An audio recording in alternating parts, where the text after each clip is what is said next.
Naija, how far na? How una dey? Omo, this is the preview of our game against Mozambique. Now, this game is going to be a difficult game. Trust me. It's not, see, don't let where Mozambique finished in the group stage fool you, oh, because I think they were in the same group with Cameroon, Gabon, and Cote d'Ivoire. And then the only points they got in that game, in that group, was the win against Gabon. 3 points. They lost against Cote d'Ivoire, they lost against Cameroon. So looking at them now coming up against a Super Eagles team that qualified from the group stage with 3 consecutive wins and 3 points, they are looking like the weaker vessels, the weaker team that will just get to the stadium, scatter them, and take the win onto the next stage. But it's not going to be like that. The group stage is done. This is the knockout, and I'm sure they understand that this is the knockout stage. So they will become a different animal coming into this knockout stage.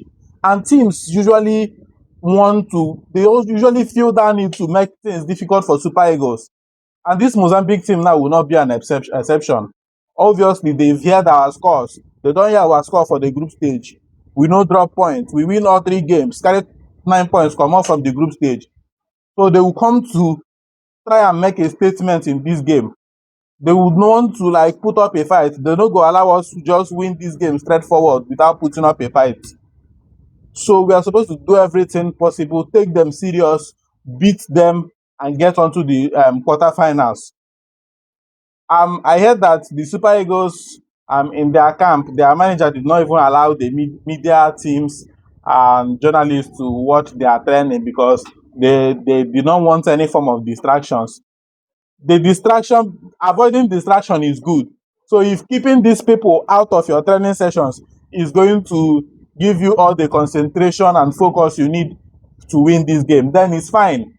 What I will not like is the fact that you are doing all this, we don't want media, we don't want press and all of that, and you still don't perform in the game. But if you can do all these things and still get the results, then no problem. The media will just stay away. So we need to win this game. It's like I said, looking at the opponents on paper and eye tests, we are definitely supposed to win them. They're not even supposed to be a match for us. But these knockout stage games can bring different expectations, and then the realities will be quite different during the games. So we are not going to take it lightly. Eric Chell, quickly, I will just rush into the players I feel like he's going to put out, but then he's definitely going to bring a strong team coming into this match because they've been able to rest some players in the last game. So in the last game of the group stage, so some people are fresh now. While the likes of Osimhen played in that game, Kevin Bassey played in the first half. There are people who do not even test any action at all. The likes of the Frank Onyeka, them, Shemi Ajayi, all of them did not play in that. Even Nwabali did not play in that last game of the group stage. So most of them are fresh coming into this game now. So in goal, Nwabali will now come back as the goalkeeper again, replacing Francis Ozoho. And then our right back will be Samuel Osei. Then for the two centre backs, we'll go back to that partnership of Shemi Ajayi and Kevin Bassey. Then our left back, Bruno Nyemechi, for some reasons he has actually replaced Zaidu as the left back. And in the games he has played in that position, he has been good. So he might retain that position as the left back. Then in midfield, Wilfred Ndidi as the number 6, sitting there, trying as much as possible to shield the defense and keep the opposition away from the Nigerian defense. Then alongside him, you have Frank Onyeka, who will be playing as the box-to-box midfielder, tracking back and going forward because he has that goal in him. He has that ability to pop up with goals. So he will be very important for the way we are going to play in this game. Frank Onyeka as the number 8, box-to-box. Then moving forward again, you will see Alex Iwobi as the number 10. He has been really, really decent for the Super Eagles. He has not been scoring much, but you feel his presence in games. He doesn't need to score before you will notice that Iwobi is balling. So it's a good thing that we have him. And he did not even play in the last game, so he will be coming back into this game fresh. Then, as the left at the left wing, we'll definitely start with Lukman. He did not play in the last game too. He was replaced by Moses Simon. So Lookman is fresh to play this game from the start. And from that left flank, he's definitely going to cause problems. You understand? He already has how many goals? He already has 2 goals, be 3 goals in the competition so far. So AFCON is for him. AFCON is for him. This is where he usually tries to show up for the Super Eagles. And he's been doing well so far. He has 2 goals. He got a goal in the first game against Tanzania. He got a goal again in the second game against Tunisia. So he has 2 goals. And even an assist or two. So starting from that left flank is going to be deadly and dangerous for us.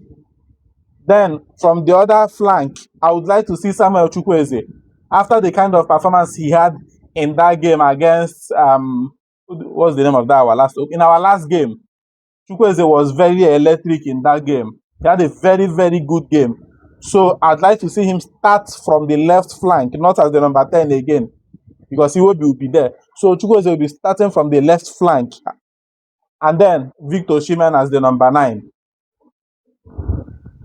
But if the manager decides to use maybe 2 attackers up front, then I'd like to see Osimhen and Paul Onyacho as the 2 attackers. And that means we'll now be using 4 midfielders that will consist of Frank Onyeka, Iwobi, Ndidi, and still Samuel Chukwueze.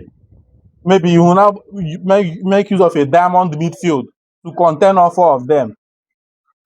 But this is a game we are supposed to win because we have the quality, we have the players with the ability to do the job perfectly without any problems or even taking the game to the extra time that will now start stressing us. And even looking at our bench, we have plenty options. Options choke for bench. This guy that played in the last game and got 2 goals, what's that his name? Raphael Onyedika. He can be a very good option from the bench. At least in that last game, he has shown that, if you call upon me, I will deliver you one time. So he will be coming into this game, even though he is not starting, he will be on the bench and he will hope to make it onto the pitch at some point in the game and also show something show that he can do something in the game, that he can contribute. So it's good that we have options like that. Raphael Onyedika, Samuel Ejuke, Moses Simon, and then Akko Adams. That's if he's not the one starting in place of Onuachu. Akko Adams is a good option for us coming from the bench. But if we are playing with 2 strikers, I would like to see Osimhen and Paul Onuachu ahead. So like I said, we have the ability, we have the squad to get this win. We are not supposed to have any reason to not get this win in the 90 minutes. So I'm not even talking about extending it to the extra time or possible penalty shootout. 90 minutes, get the job done, trash them, send them home. They have tried. Eric Chell, get this job done for us. Abeg, we are not asking for much. The disappointment of the not qualifying for the World Cup still has a bitter taste in our mouth. So the best or the least you can do for us now is to deliver this AFCON for us. All of us now don't carry mind good for the AFCON again. No go break our hearts. But yeah, we are supposed to win this game actually. A good game coming up for us and an opportunity to make it to the quarterfinal. So let's go. Let's see how it goes. Super Eagles will get the win. I'll see you soon.